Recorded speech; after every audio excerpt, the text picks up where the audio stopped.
The morning began in the quietest way imaginable, with a soft grey sky stretching over the small town and the sound of distant birds calling from the trees. Emma Hayes opened her eyes slowly, feeling the cool air drift across her face.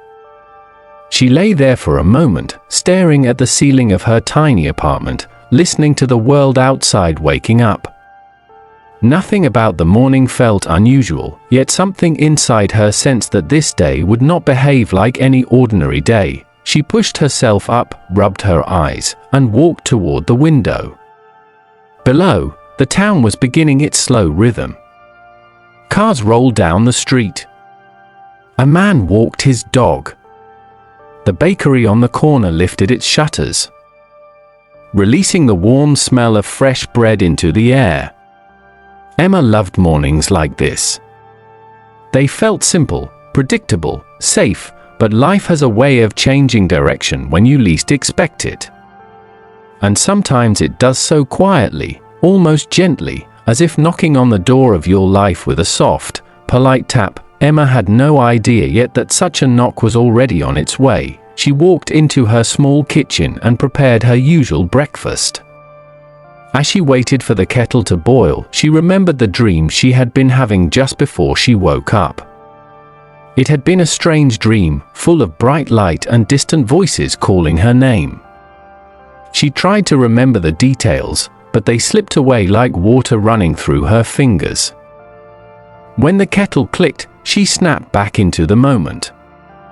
She poured herself a warm drink and sat at the wooden table near the window. She enjoyed the quiet. She needed it.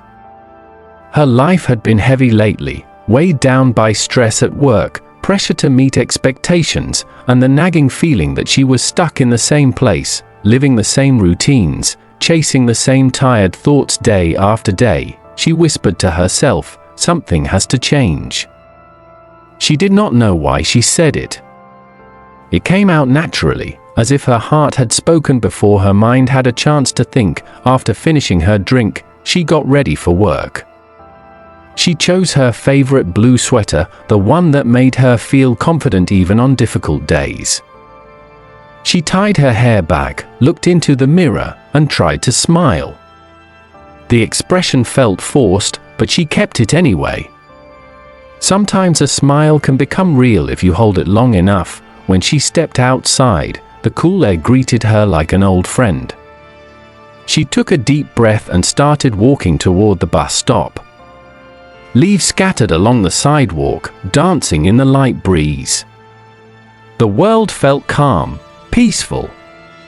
But underneath that peace, a quiet current was beginning to move. As she waited for the bus, she heard footsteps approaching. She turned and saw an elderly man standing nearby.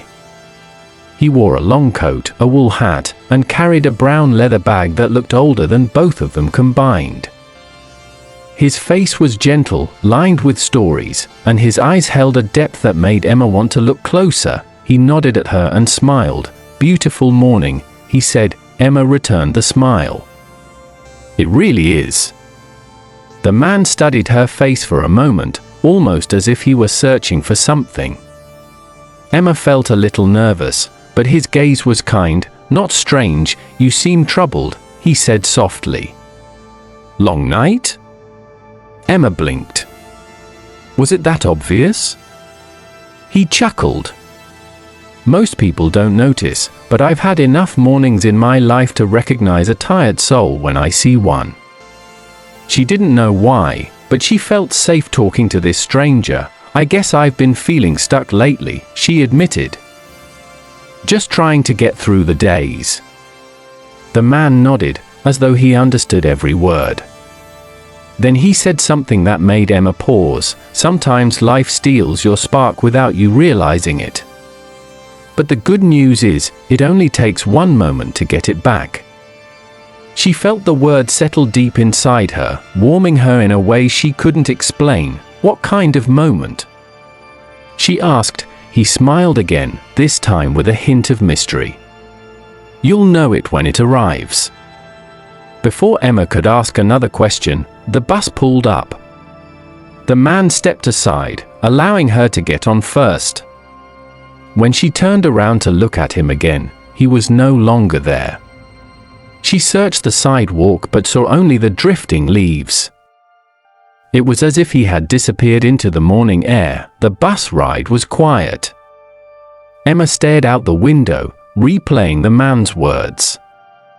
She felt something shift inside her, something she had not felt in a long time. It wasn't excitement. It wasn't fear. It was hope, but a very small, fragile version of it. When she arrived at work, the familiar sounds of ringing phones and clicking keyboards greeted her. The office felt the same as always, but Emma didn't. She sat at her desk, opened her computer, and tried to focus. But her thoughts kept drifting back to the stranger at the bus stop. Who was he? How did he know exactly what she was feeling? Why did his words feel so important? As the hours passed, her curiosity grew stronger. Just before lunch, something unexpected happened. Her boss called her into his office, and from the look on his face, Emma could tell it wasn't good news. She braced herself as she stepped inside. He explained that the company was making changes, and her position would be affected. Emma felt her heart drop.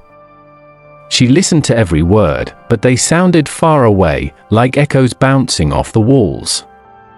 When she finally walked out, the office seemed strangely quiet, as if the world had paused to give her a moment to breathe. She sat back at her desk, staring at the screen, feeling fear rise in her chest. She had bills to pay, responsibilities to handle. And now she was faced with the one thing she had been most afraid of, change. She packed her things slowly, unsure of what to do next. She stepped outside the building, letting the cool air wrap around her. The sky had grown brighter. The sun was breaking through the clouds, sending warm light across the street. Emma felt lost. Scared. Confused, but in the middle of all that emotion, she suddenly remembered the old man's words, "One moment can change everything." She whispered to herself, maybe this is that moment. She didn't know how or why, but something inside her shifted. Instead of seeing the situation as a disaster, she started seeing it as an unopened door, waiting for her to step through. She began walking with no real destination. She just needed air. She passed the park, the bookstore she loved, and the cafe she used to visit before life got too busy. She kept going until she reached the pier near the edge of town. The water stretched out endlessly, sparkling under the sun. She sat on a bench and watched the waves roll in and out. For the first time in a long time, she felt her mind slow down. A gentle breeze touched her face, and she closed her eyes. Then she heard a voice, "You're handling this better than I expected." Emma opened her eyes quickly. Sitting beside her was the same elderly man from the bus stop. He looked calm, as if he had been waiting for her. "How did you get here?" she asked. He shrugged. "I like to take long walks." She stared at him, trying to find the truth behind his calm smile. "Did you know this was going to happen?" she asked. The man looked out at the water. Life has a way of speaking before we hear it. Sometimes we just need someone to remind us to listen. She didn't fully understand, but she felt strangely comforted. "What am I supposed to do now?" she whispered. The man placed his leather bag beside him and folded his hands. "You move forward. One step at a time. But you don't do it with fear. You do it with curiosity." Emma felt tears gather in her eyes. "I'm scared." "That's because you're standing on the edge of something new," he said. "Everyone feels fear at the edge. But only the brave keep walking." She wiped her tears and breathed deeply. "Why are you helping me?" she asked. The man smiled gently. "Because someone helped me, once. And I promised myself that whenever I met someone who needed a little light, I would pass it on." Emma looked at him with gratitude shining through her eyes. "What's your name?" she asked. He chuckled softly. "Names are less important than moments. And this moment is yours." Before she could say anything, he stood up. He looked out at the water one last time, then turned back to her. "Remember this," he said.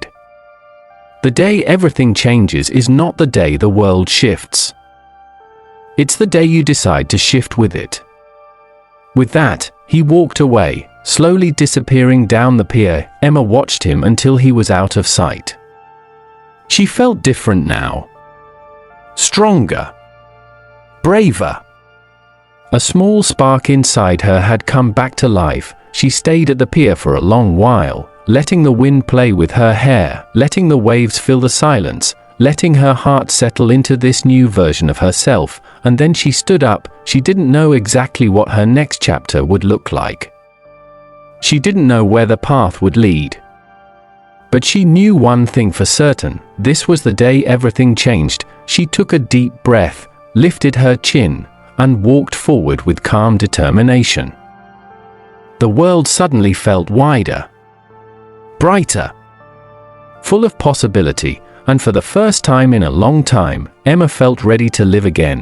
I share stories like this every day. Subscribe so you don't miss the next one.